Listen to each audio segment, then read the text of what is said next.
Hi, it's Marilyn Hamilton, and I'm back for another interview from the balcony. And today we are happy to welcome back Marina Demchenko. Marina is the co-founder of the Happy City Lab, and she is in Russia, in a city called Speravo. And I said that I would give it a try to pronounce it, and then I would invite Marina. How do you say it in Russian, the name of your city? Yes, I live in Rostov-on-Don, not in Zverevo. Zverevo is a little city in the Rostov region. And Okay. that's the very first city in Russia where the advisor for the mayor on the issues of happiness and sustainable development appeared. And I was very honored to become the first advisor on happiness in Russia, the advisor for the mayor. Yes, and that's very important because I know that there's many people who have been interested in the Happy City. And with your Happy City Lab, I know that you're very interested in the research to do that. So thank you, Marina, for commencing that. So today we're going to continue with some questions that you had for me about the voices of the city. So I know that you have some things that you would like to find out about them, and I thought we could just have a conversation. And I would invite you to give me your first question, and let's see where it goes from there. We had already spoken about four voices, about the differences of this between these voices, and about the peculiarities which we could take from the hives of bees, and to look at people as the inhabitants of the human hives. And that's why my next question is, are there any specific peculiarities? And then a person can say, okay, now I'm not a citizen, I'm an innovator, or I'm some resource allocator or something else. How can we understand what voice we are sounding or we are to sound, and how to make this difference and how to make the steps from one to another voice? Okay, so thank you. So there's kind of maybe two questions in there, and the four Yeah. voices that we talked about were the citizen and the civic manager, the business innovator, and the third sector or civil society. So, and you asked me what are the features of the voices, and also can you have more than one voice at a time?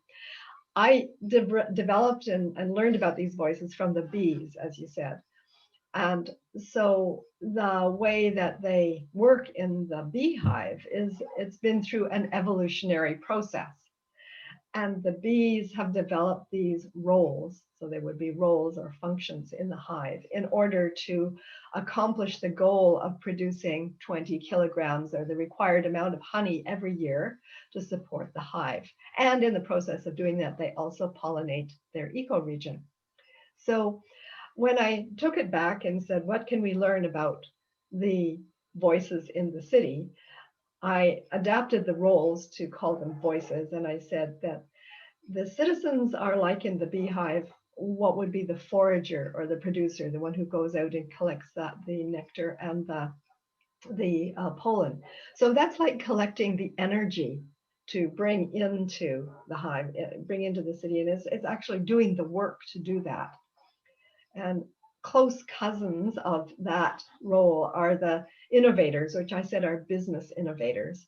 And the reason that they're important is because they go to different locations and source different possibilities for bringing in pollen and nectar from different flowers and different places, different directions away from the hive.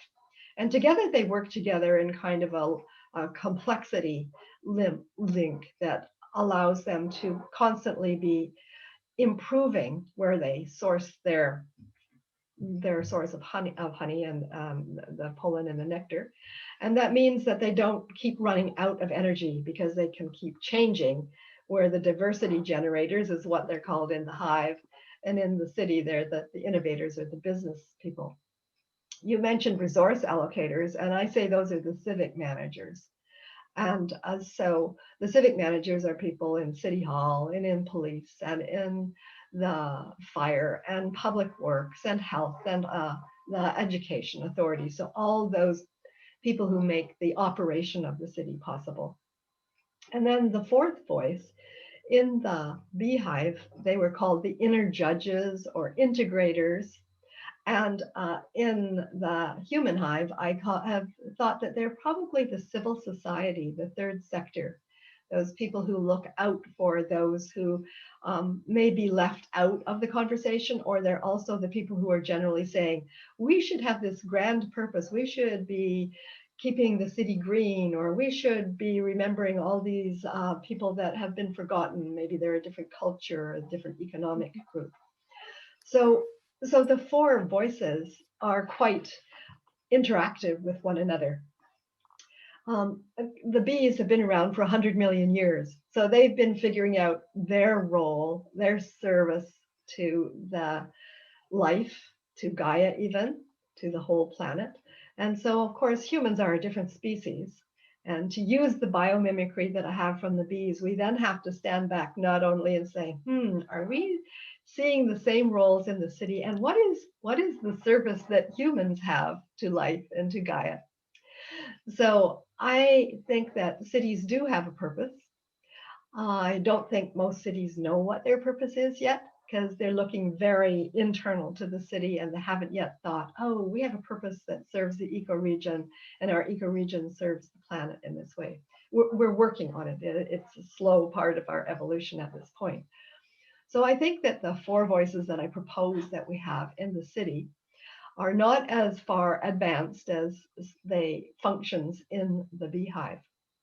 And moreover, I think that our species function is probably something like being a reflective organ for Gaia. This is what James Lovelock, who says that, who created the Gaia hypothesis, that the planet itself is a living system.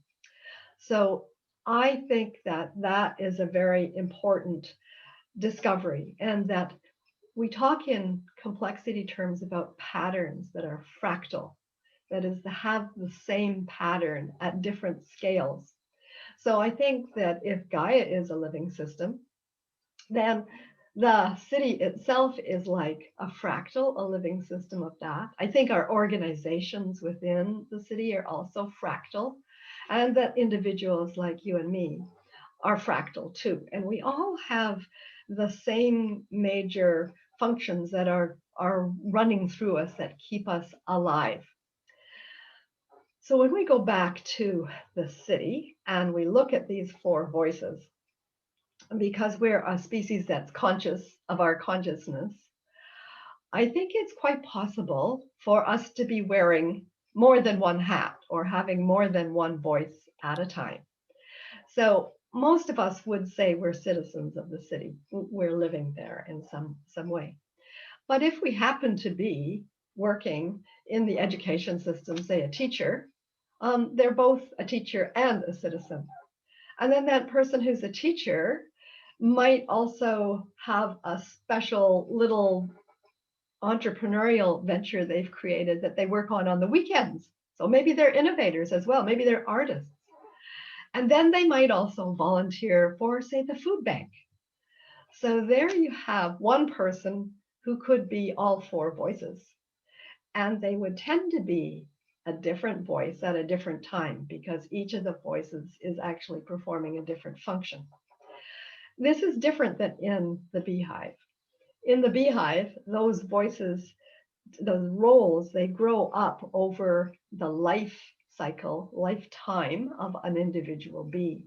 And the hive itself has a way of deciding, you're going to be a citizen or a forager, a conformity enforcer, or you're going to be a diversity generator. You're going to go and find those new sources of pollen. And you are going to be the resource allocator who helps manage all of this. And together, maybe we're all going to be a hive mind or an inner judge. So there's ways that they determine this in the hive as a whole. It's like a collective consciousness. I don't think we're there yet as humans. We're working on developing our collective consciousness.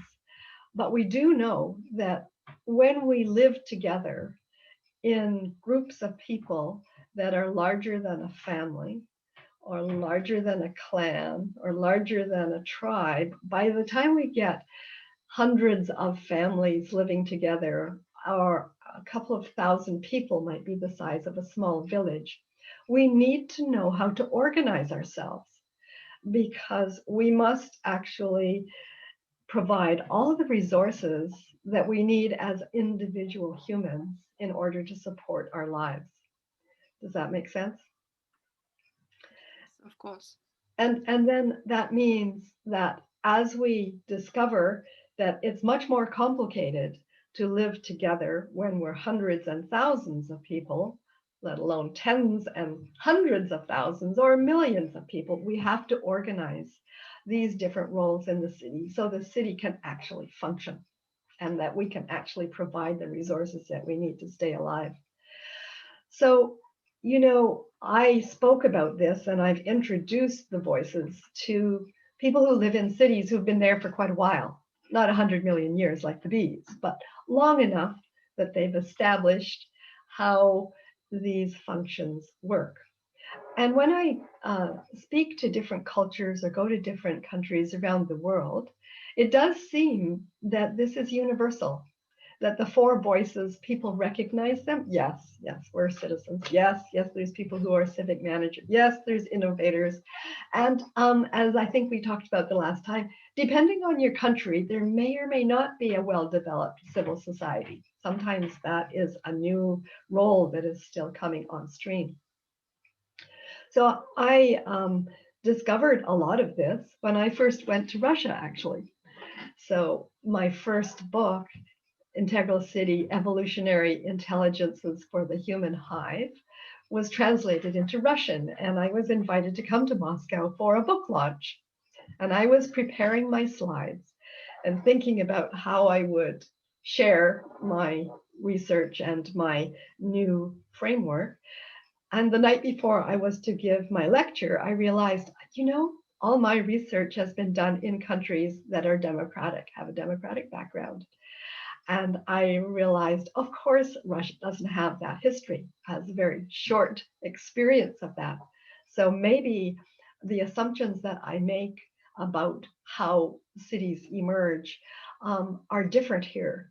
And so I asked myself a question, how might they be different? And one of the answers that I came to was, I think that the roles in the city emerge in different ways over time. And depending on the life conditions and even the ways that the larger nations have been organizing themselves in their political worldviews, probably has an impact. So I actually developed a theory very quickly that first night and said I thought that there would be a different sequence that would emerge as to who would have authority, who would have power, and who would have influence. And so that is something I still think is quite possible, and it's probably going to be the fourth book I write, because I would like to look at many cities and see if this theory might show up. So this is a long introduction to your first questions about the features of each voice. So I would like to just pause here and see if I've raised any further questions for you, because if you want, I can then go into what I have discovered about each voice. So does anything of what I've said make sense for you?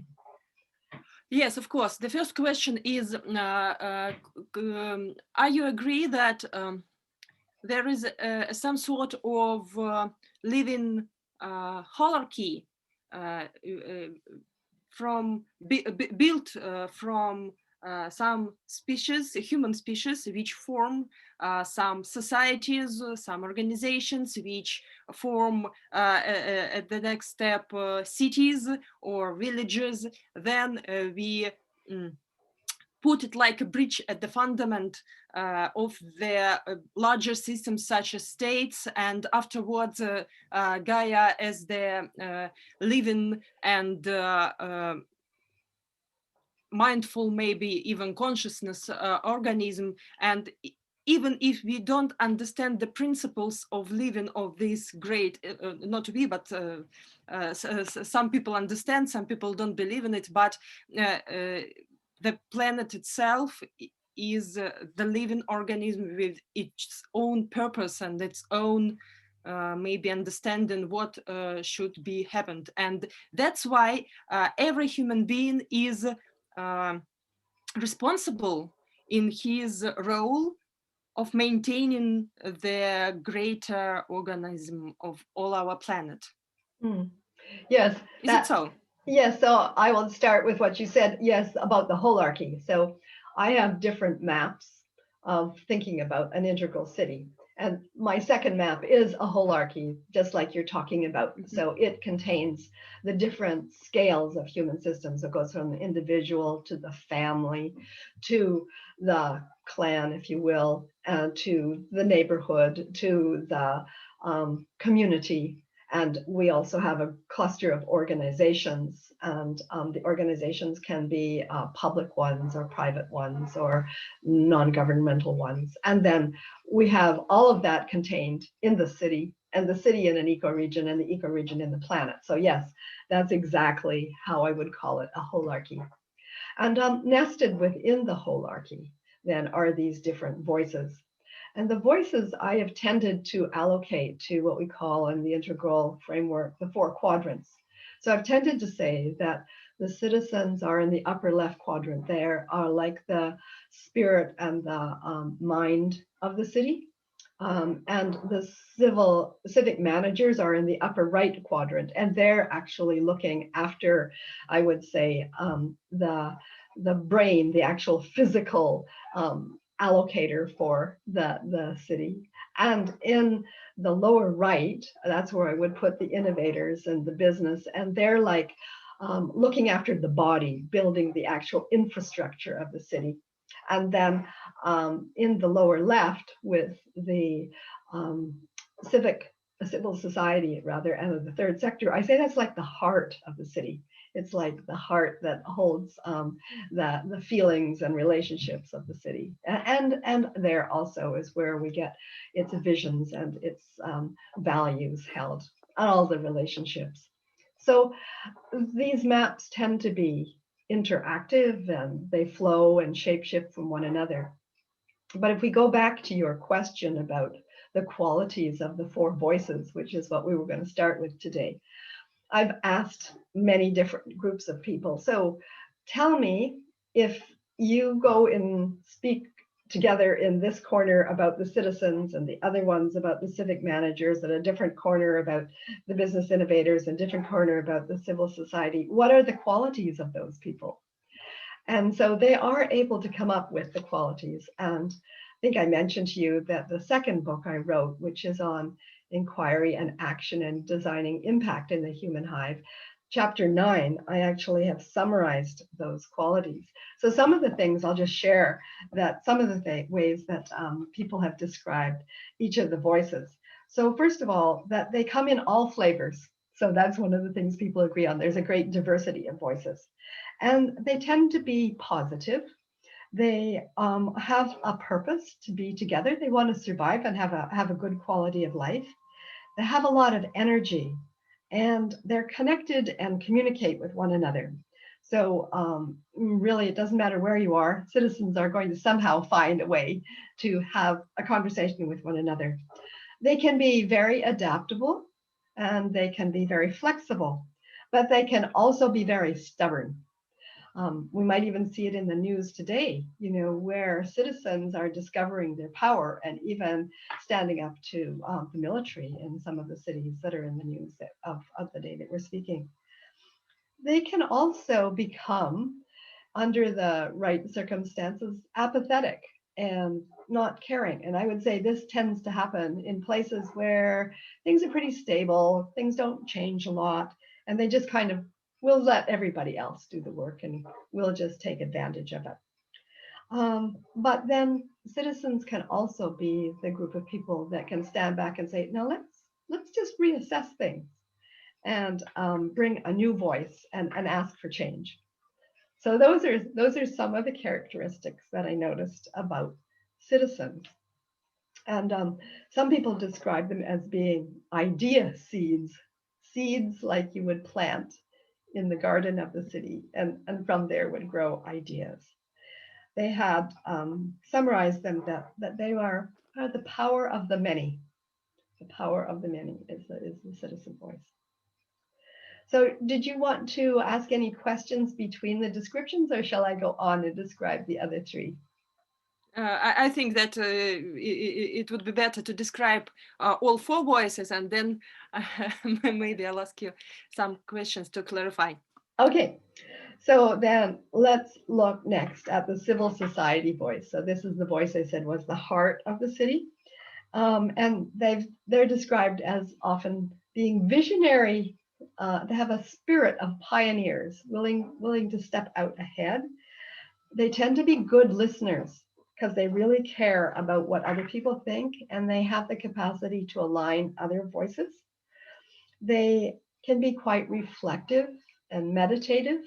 So in this voice, I include all the faith community. So it doesn't matter which faith or belief system, but this is where I would locate them. And they also are able to be strong facilitators of networks. They can collaborate and facilitate. And they're often also willing to break down walls, break down the silos between groups. They are definitely interested in the greater good. So they're interested in how we would think about goodness is being manifested in the city. And they can also be quite energized and demand change in ways that others really forget sometimes that they need to be looking for something. They can be strategic thinkers, and they can be quite adamant, like very insistent that their voices be heard. So let's look now at the upper right, which is the civic managers. So that is the group that I said is responsible for the operations of the city. And so they're actually interested in the structures of the city and that operations work, that they know they have the responsibility for making the city work. They can be bridge builders because they can see what citizens want and the business, they can see the civil society, and they're the ones that are more likely to say, okay, if we're going to make this work, we have to do X, Y, Z. In the Beehive, they're the resource allocators. So in the city, they're also the ones who manage the budget, who manage and allocate the tax situation. And of course, they have to be able to defend that. I include in this group not only those people who have been elected to this office, but also those who are the bureaucrats. And the bureaucrats have more continuity generally than those who are elected. So these people are capable of seeing what's needed to be done for a healthy city. But they can also, because of the responsibilities they've had and the need for this organization, they can also be very stuck in their ways. They can be very resistant to change because they want to continue the way things have always done. And so sometimes it's difficult to get them to change. On the other hand, where they're very progressive, they can introduce new technology into the city. They're the ones I think that have brought in what I call the smart city technology. And they can also have quite a lot of power. So they have the power to reward, but also even the power to withhold. So the civic managers, a lot of people will say they're the only voice in the city because they just think of City Hall as equivalent to the city. Whereas all these four voices is what I say makes up the city. So let's look at this fourth voice, the last one, which is the voice of the innovators of business. I said that business is the one that holds this voice mostly. Some people challenge me that, well, business isn't known for a lot of innovation. But in fact, when you look at the kinds of risks that business take, they have, they're the ones that have invested in innovation, and they bring in new ways of looking at the city. This voice tends to be quite optimistic. When they're successful, they're not only responsible for innovation, but for the infrastructures of the city. So we would say everything from transportation to communication to IT networks probably have been influenced greatly by this voice. So one of the things that business can also do in connection with the civic managers is they can drive the agenda for the city, because they also have developed a lot of power, especially if the city is collecting a lot of taxes from business. Business wants to be sure it has its own say. I would say that the voice of the business innovator also is very success and results oriented. They have a bottom line. They are interested in measurement of success. And of course, most of them are working for a profit motive. So that's very important to them. The civic managers, the resource allocators, are more looking to see, can we make the city operate with everyone together? Whereas the business innovators are more looking for, can our organization succeed? They have more of a single voice on behalf of the organizations as opposed to the whole city. But they're also the ones that can see the value of bringing innovation into the city. And I would say, when we look at all four voices together, just to tie this up, is that most of them are aware of their own voice, the voice they use most of the time.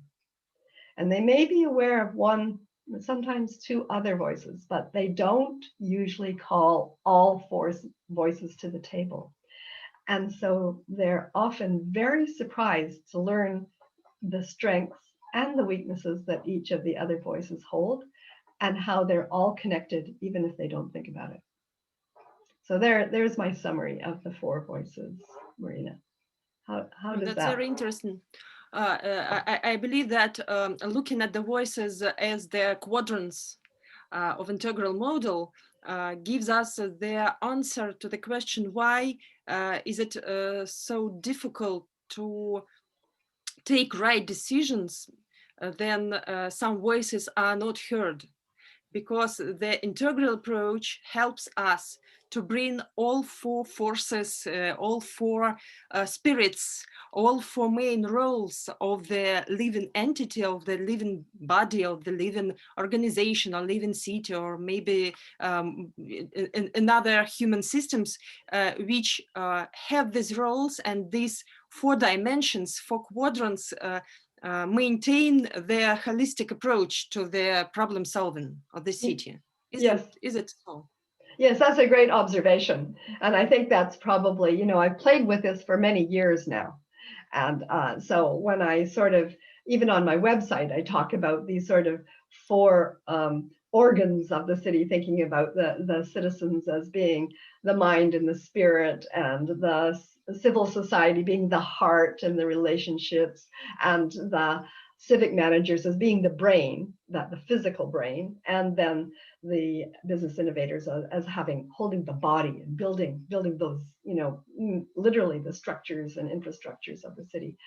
And you're right, they can, each of them, become very egocentric and look only in their own needs. And it's only when they realize, well, we're actually holding, each of us, an important part of the city. And if we want it to work for everyone, if we even want to optimize how it works for each of the voices, then we have to learn how to be together with this. And this is why the biomimicry lesson from the bees is very instructive, because we can see that they have managed to attain what we would call sustainability within the hive by cooperating together through all these four roles. And they're offering something to the ecoregion that cities don't yet do, because the bees pollinate it. So I've always asked, if we could work together with these four voices, what would we discover is the purpose of the city? That would be great. And then in fulfilling that purpose, how do we also serve the health and well-being of the ecoregion, and then on an even larger scale, the planet? Yeah. Oh, that's great. I believe that the larger purpose, the big essential aim, maybe a goal to make the ecoregion or the life of the neighboring cities or nature around the city better, it's the very good motivation for people. And maybe it is the medicine from disappointment, because you have told already about the post-Soviet countries. I believe that these four voices can sound in any society, not non-democratic or democratic one, but how does it sound? Does it sound with disappointment and the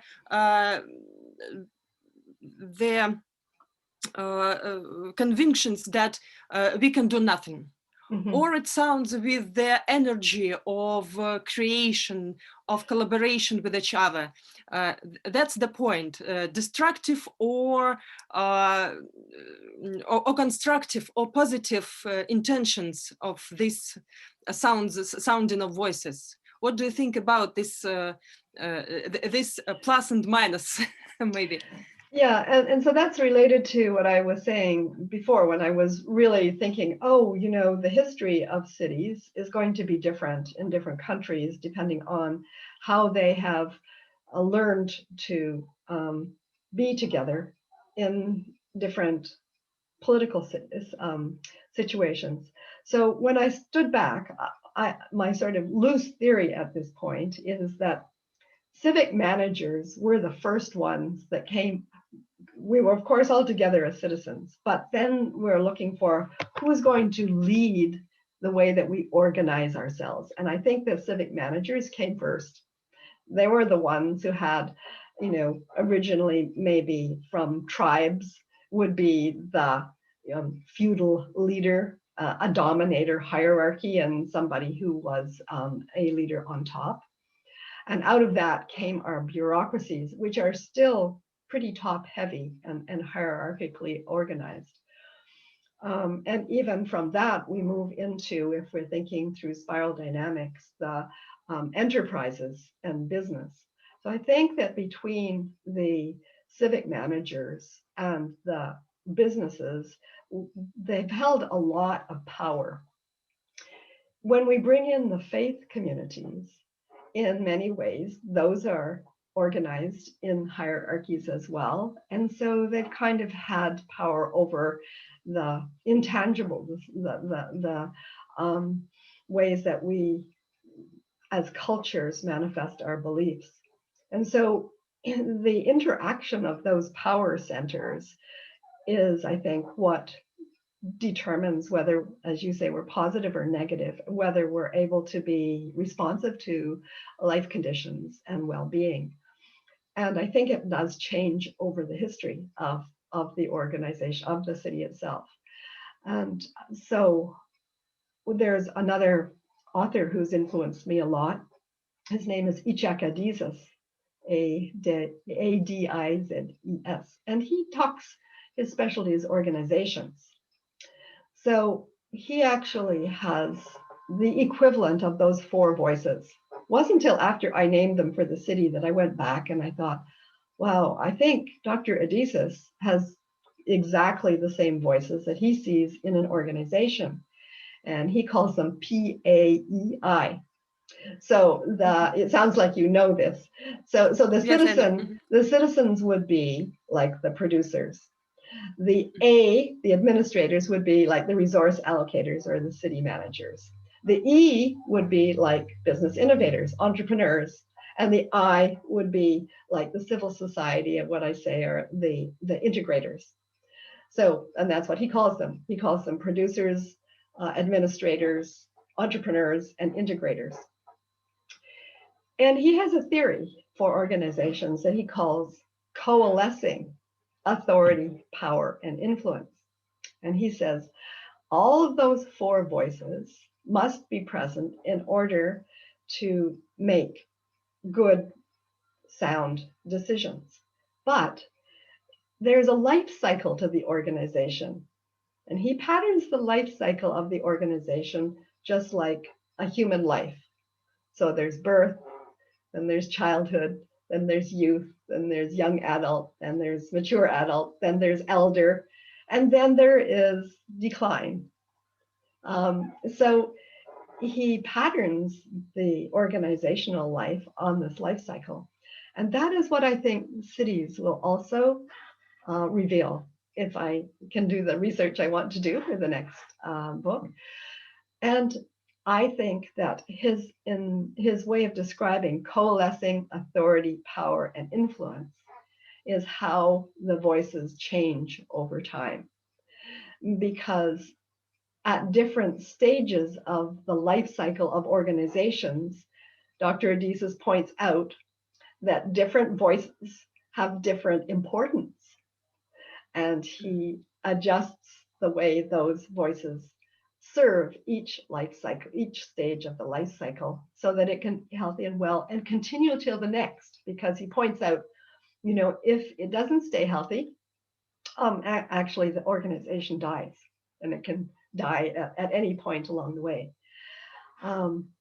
It turns out that cities are actually even more resilient than organizations. They have done some research around complexity. And so cities actually last thousands of years, as we know, whereas organizations don't tend to last even hundreds of years. Most organizations don't even last a decade. And it has to do, Dr. Adizes would say, because they don't keep adjusting the ways that they bring together, coalesce, authority, power, and influence. So the questions I ask that take us back to the voices is, who's doing the coalescing? Well, in my little model, I would say that's what the civil society is doing. It's integrating. But who has the power? Is it the civic managers, or is it business? Who has the authority? Is it the citizens, or is it the civic managers? And so we're looking at authority, power, and influence. Who has the influence? So I think that as cities go through their life cycles, just like Adizes points out in organizations, we're going to see the relationship between the four voices shifting. And that will help us to understand how to both create well-being in the city, and in your case, how is a city happy? And can it be happy with different CAPI? There's a rhyme for you, because that's what Adizes calls coalescing authority, power, and influence. Is happiness actually, is the sort of recipe for happiness different at each stage of a city's life cycle? And I suspect it is. I suspect it is. Does that make any sense to you? Yes, of course. As we can say that happiness in our childhood differs from the happiness in our adultness and in our youth. And of course, I think that it sounds very clear that we have different understanding of happiness in every stage of our life cycle, from the one hand. And what I wanted to ask you is, is there any correlation between the stages of life cycle and maybe the stages of development? And can we assume any stage of development in terms of spiral dynamics integral, for example, for any for the city, and how does it influence the voices, or maybe how voices depend on the level of culture, the level of values on different stages of development of the city? I believe that in this area, there are a lot of answers for the questions why different cities develop differently. Yes, I think you're arriving at why I don't believe this is a simple answer. When I first was playing with this idea, I actually took the quadrants and colored them differently. So I said for the citizens, I think I used the citizens were basically, I think I had them as even red. They were the ones still flashing a lot of energy. I had civic managers. Can you guess what I would have used for the sort of stereotype of the civic managers? Can you guess what color? Blue. Blue, yes, blue. And for the business innovators, what color do you think I had there? Of course, orange. Orange, Orange right. innovators. And then for the civil society, what do you think I had there? Of course, green. Green Yes. Karen. Yes. So you see, there was my first assumptions.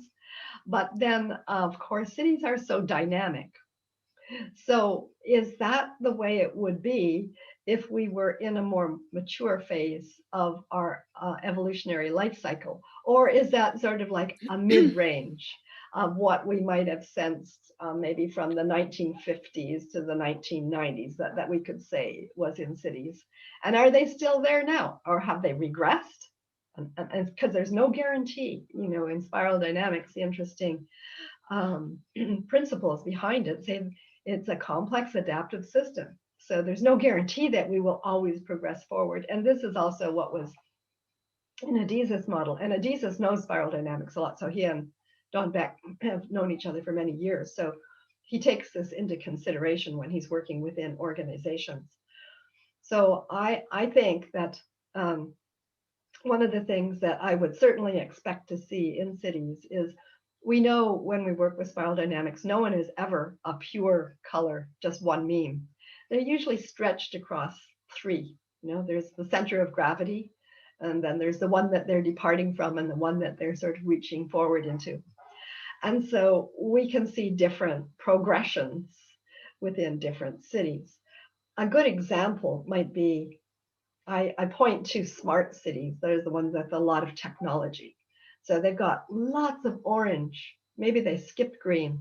Maybe they're trying to even do some yellow thinking.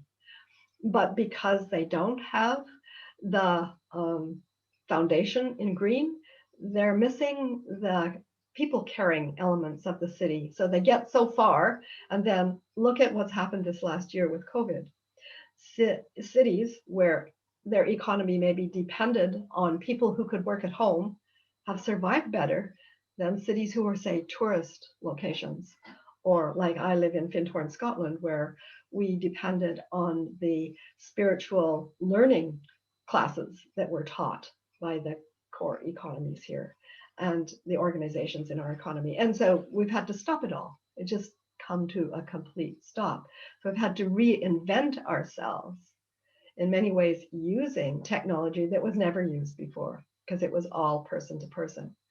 So this extreme dissonance around the world has actually created some very interesting conditions for us to do some research. And it also, I think, helps to show why we won't be able, I don't think there's, quote, an ideal set of mean stacks for a city. They always have to be within the life conditions of the city, within its ecoregion. And so what is the purpose of the city? Because even spiral dynamics has an equation that I teach in our courses that is a leadership equation.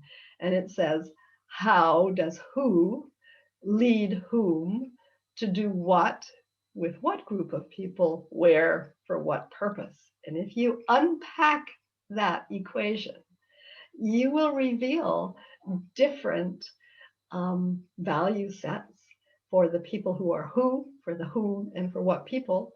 And you'll also have to take it into consideration the life conditions that they're all in. So there's a lot of dynamics in my answer there.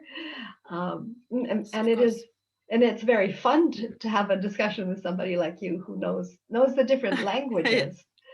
But I do think this is where our learning is ahead of us. Yeah.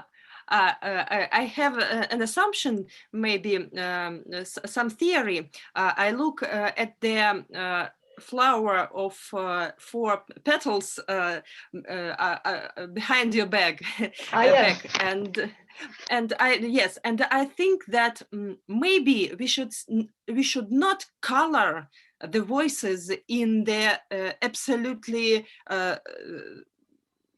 decent voice, decent One set.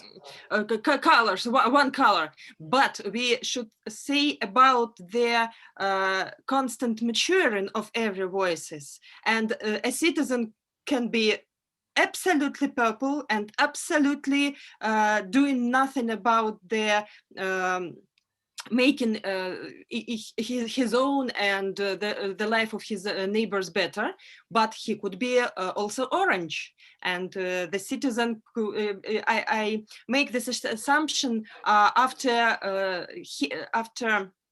I've listened your descriptions of every voices, because you gave very different features for every voice. They can differ a lot. And I believe maybe this difference is this difference can be explained via spiral dynamics, via every stage of every voice of every in the society. For example, I live in the city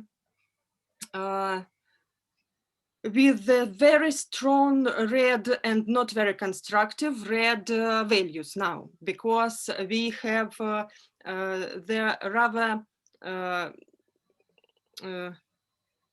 rather heavy constraints between the civil society and the city managers.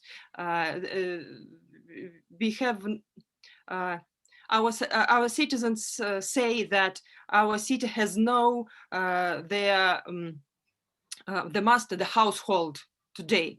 It's very difficult, and businessmen have a lot of problems because in all instability which is which are shown for us in the world, we have twice instability in our city. So the main culture of our region now is some sort of purple and red.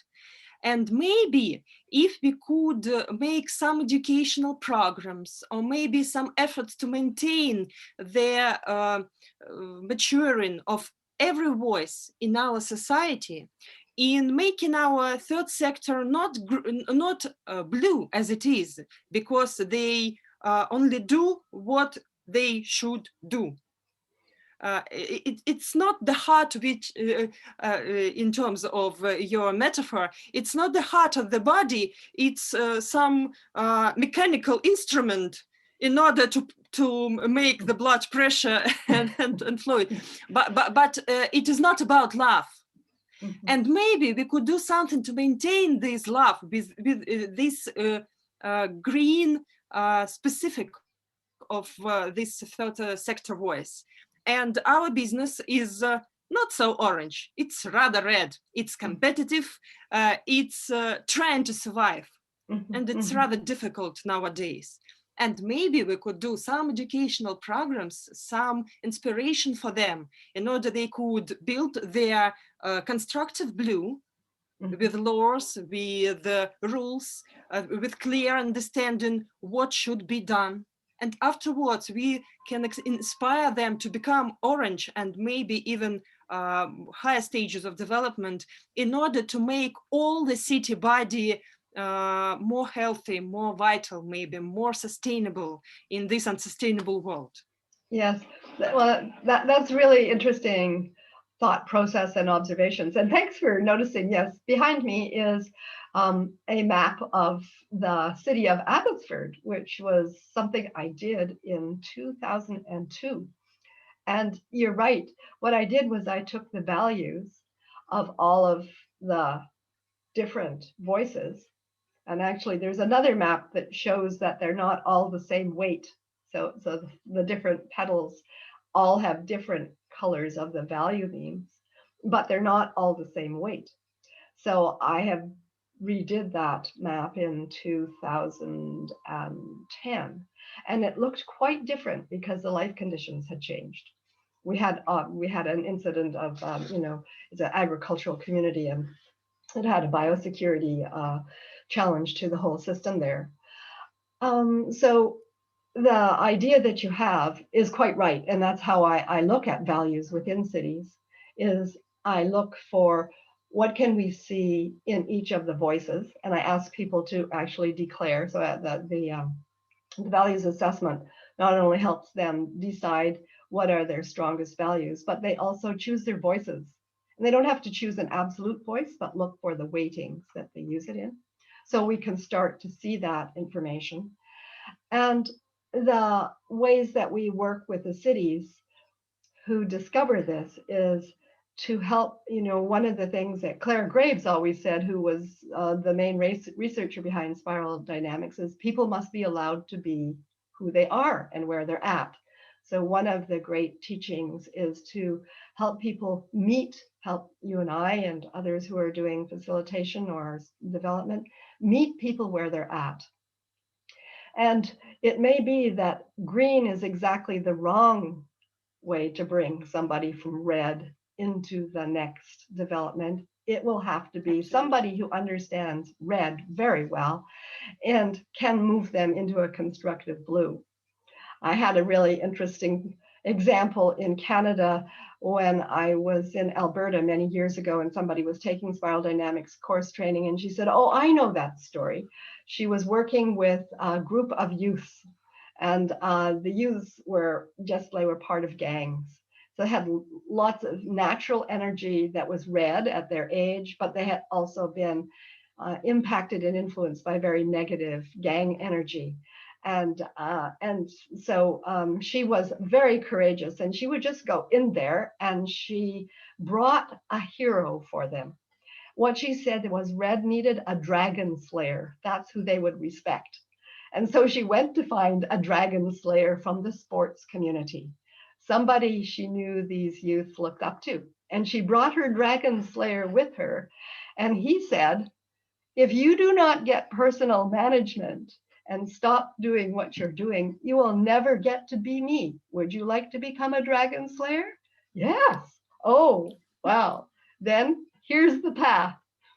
So it's people who have this beautiful capacity of being specialists at different values, expressions that can often be the most helpful in helping a city to discover a way to even stabilize and then grow its well-being. So what we're talking about is trying to look at it as a whole, which is very valuable. And then we have to stand back and say, and how can we best help it to grow? And usually this is where the four voices come in, because we can hold the space from yellow, we can design from yellow, the space that will make them feel safe enough to have the discussions that say, well, what we need is a dragon slayer. Or what we need is to be able to feed these people, or what we need is new housing, or what we need is a whole new city hall.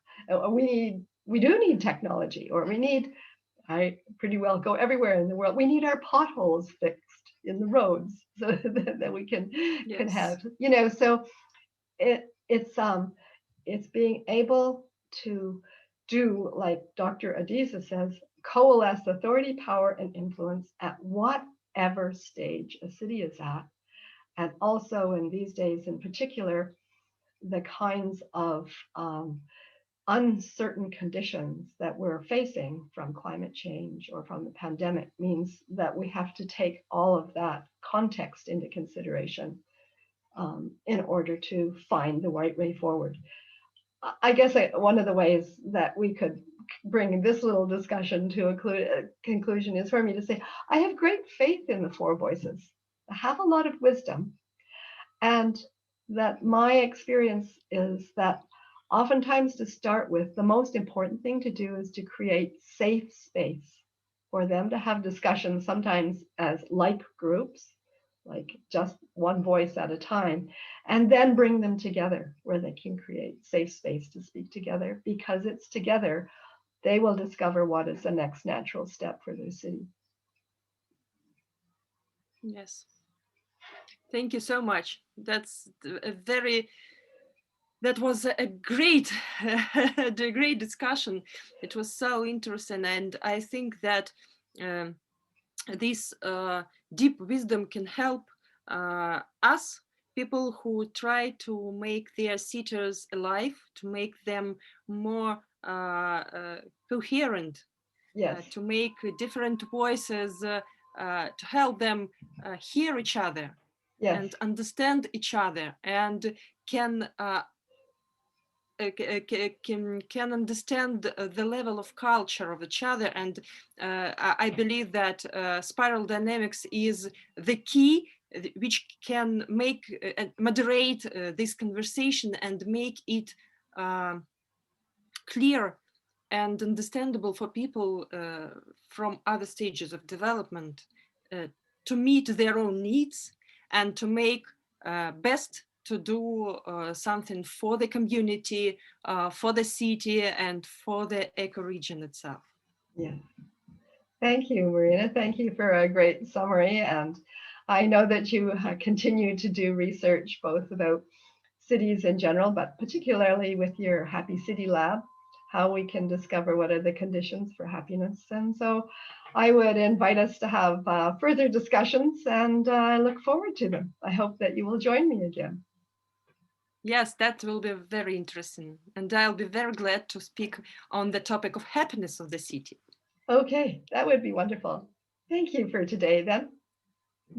Thank you. Thank you so much. Bye for now.